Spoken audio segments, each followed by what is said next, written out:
Buenos días o tardes, soy Alexia González López, alumna de la Universidad Autónoma de Durango, Campus Los Mochis. Estoy en segundo semestre de la carrera de medicina y en este video les mostraré mi portafolio de evidencias de la materia de bioquímica. No solo eso, también les mostraré mi bitácora de laboratorio, al igual que compartir alguna que otra anécdota sobre los ejercicios hechos y explicarles los temas. Así que comencemos. Pues ahora les mostraré mi portada del portafolio de bioquímica. Esta la hice inspirada en un libro que utilicé mucho este parcial, que es el Feducci. Es la misma portada, simplemente le agregué bioquímica portafolio y el nombre de la docente y mi nombre. Y pues aquí está. Lo hice con materiales que solo encontré en mi casa, ya que por el momento no se puede salir. Así que comencemos a echarle un ojito.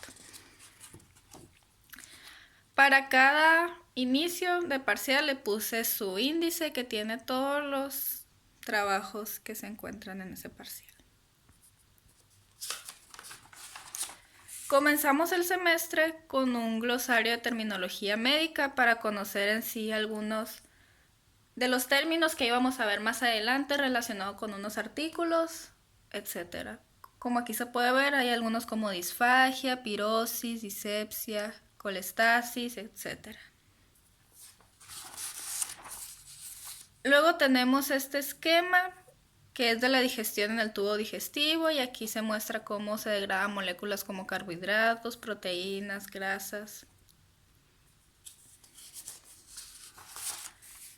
Luego tenemos otro esquema que es de los trastornos digestivos dependiendo de en qué órganos se pueden manifestar, como por ejemplo la boca y el esófago, que puede ser parálisis del mecanismo de la deglución, intestino delgado, que puede ser una digestión anormal, intestino grueso, que puede ser alguna diarrea, estómago, una gastritis y así.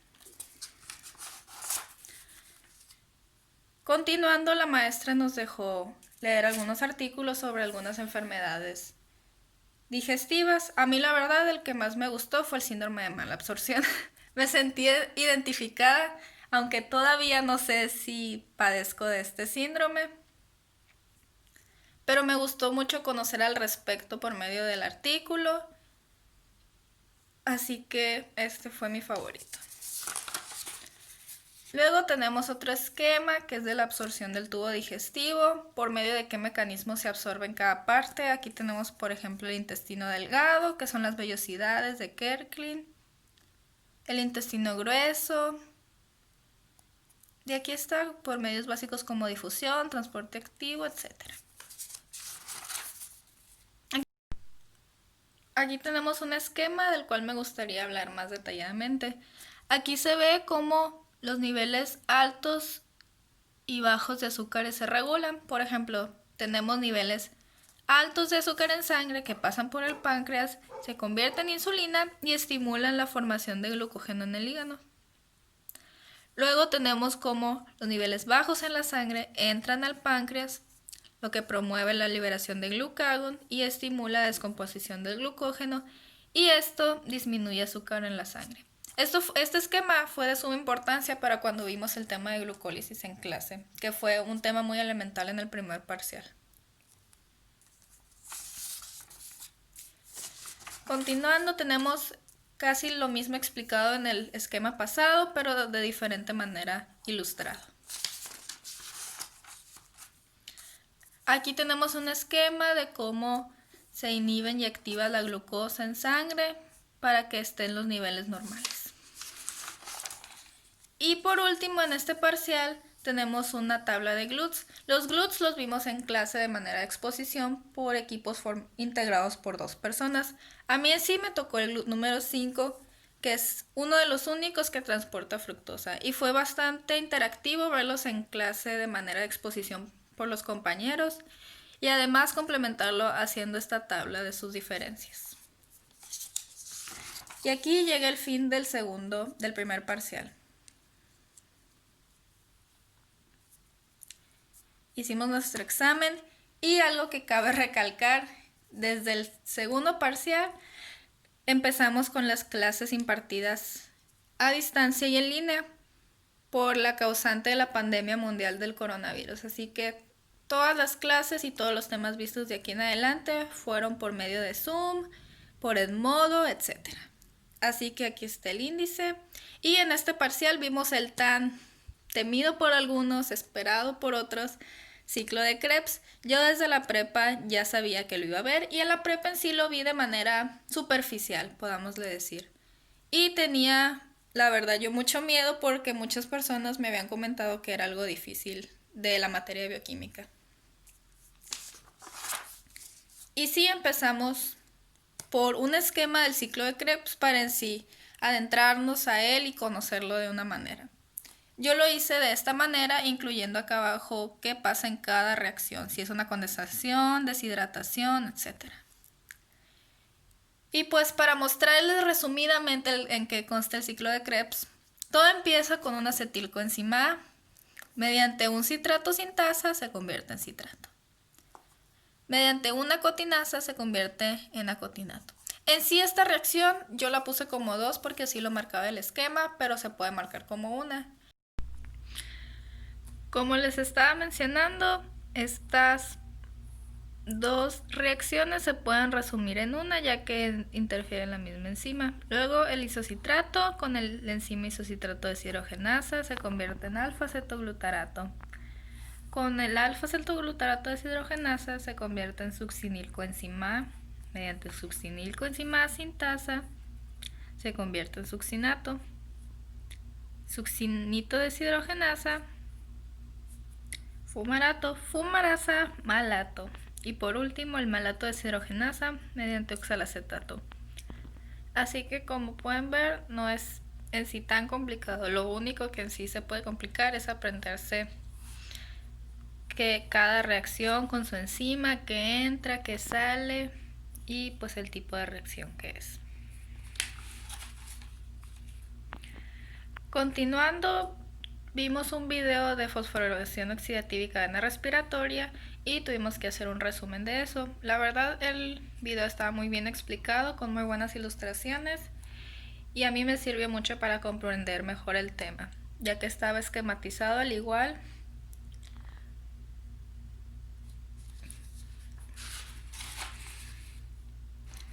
Luego hicimos un cuadro comparativo de la beta-oxidación y la biosíntesis de los ácidos grasos, comparando por ejemplo en dónde se lleva a cabo, sus sustratos principales, el sistema enzimático, quién lo activa, intermediarios y así.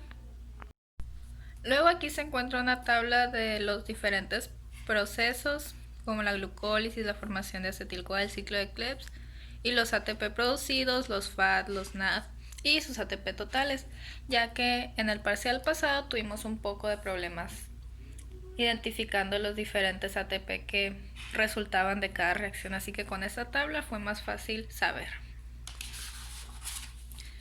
Y por último de este parcial vimos un video sobre por qué tienen los triglicéridos elevados en la sangre, muy interactivo la verdad, impartido por una doctora internista y endocrinóloga y explicaba pues en sí qué son los triglicéridos, las causas principales, los tratamientos y fue un video bastante interesante para todos. Y aquí ya entramos con el parcial número 3, el último. Aquí tenemos el índice, al igual. Este parcial fue en el que más hicimos trabajos para este portafolio, ya que se puede ver que en sí son 16 trabajos. Empezamos con este esquema de cómo la cetogénesis se involucra con otras vías metabólicas como la beta-oxidación de los ácidos grasos y el ciclo de Krebs. Continuando tenemos este resumen de un artículo visto de la cetoacidosis diabética, que en sí venía en el artículo que la definición de cetoacidosis, los diferentes tratamientos, las causas principales, también cabe recalcar la triada o 4 síntomas principales de la cetoacidosis diabética. Y para tener más comprendido el tema, este resumen. Y al igual, después de ver la cetoacidosis diabética y discutirla en clase, hicimos este quiz vía Zoom, que es de la cetoacidosis diabética, y aquí hay varias preguntas como qué hormona de las contrarreguladoras está relacionada con la proteólisis, los criterios de diagnóstico de la cetoacidosis, etc. Y aquí tenemos un esquema de la lipogénesis, de todos los procesos que ocurren para la degradación de los lípidos. Y aquí continuando tenemos todo el esquema de la síntesis de colesterol, que se divide por tres partes principales, que es la formación de mevalonato, de mevalonato a escualeno y de escualeno a colesterol.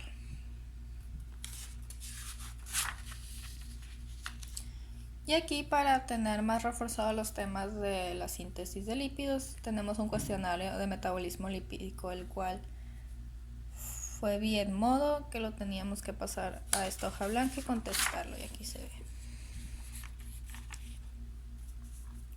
Alguna de las patologías que vimos durante este parcial fue la aterosclerosis e hipercolesterolemia, que fue mediante un artículo que la maestra nos mandó bien modo. Y ya que este artículo tenía alguno que otro término desconocido, hicimos un glosario de 10 términos de los cuales no conocíamos su significado para luego compartirlos con los compañeros en clase.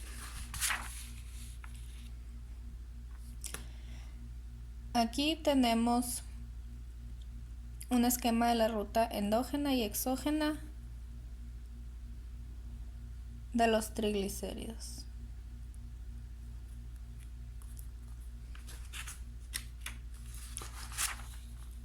Este esquema fue de suma importancia, ya que es muy importante, y me gustaría tomarlo más, la regulación de la biosíntesis de colesterol en sí. Son tres como se puede marcar. Es mediante la HMG, coenzima A reductasa, y puede ser la regulación covalente, alostérica o de transcripción. En la covalente entra la insulina como activador y el glucagón como inhibidor.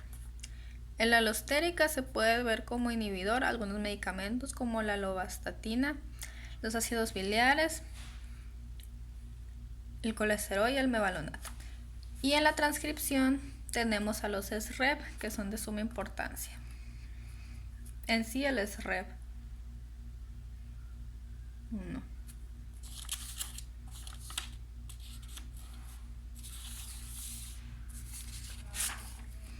Y aquí tenemos cómo el colesterol se transforma a sales biliares, los diferentes pasos que ocurren y las reacciones. Aquí tenemos un esquema del catabolismo de aminoácidos y su relación con el ciclo de Krebs, cómo los diferentes aminoácidos pueden ingresar al ciclo de Krebs. Luego tenemos un esquema del ciclo de urea que la maestra nos dejó, que se sacó de un video muy interactivo. Aquí tenemos las familias biosintéticas de aminoácidos agrupadas por su precursor metabólico, como el 3-fosfoliglicerato para la serina, glicina y cisteína.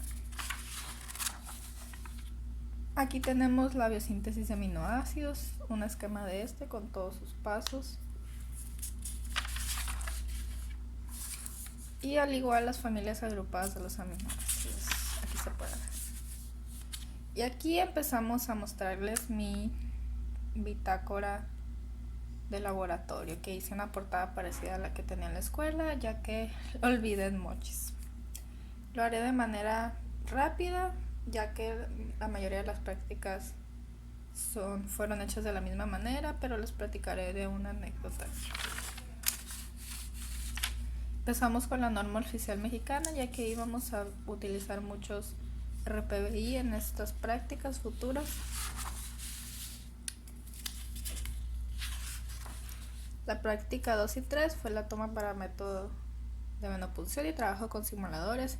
En esta práctica, la número 3, que fue en parejas la venopunción, me tocó con una compañera, y digamos que mi vena se reventó porque después de la toma hice mucho esfuerzo con el brazo. Y aquí la tenemos. Luego tenemos la determinación de glucosa en sangre y uso el glucómetro, que es la práctica número 4. Luego tenemos la práctica 5, determinación de triglicéridos en sangre mediante el kit enzimático. Desde aquí empezamos a hacer las prácticas vía Zoom. La determinación de colesterol, HDL y LDL en suero con la ayuda de un esquema, ya que era un poco confuso. La práctica 7, determinación de proteínas totales en suero. Y las dos últimas prácticas, que fue determinación de creatinina en sangre por método colorimétrico cinético y determinación de ácido úrico en sangre por el método enzimático colorimétrico. Quiero agradecer, y aquí terminamos con el portafolio. Me gustaría agradecer a la maestra por sus clases impartidas y todo el empeño que les puso a pesar de estos tiempos difíciles. Así que muchas gracias por ver mi video, espero les haya gustado.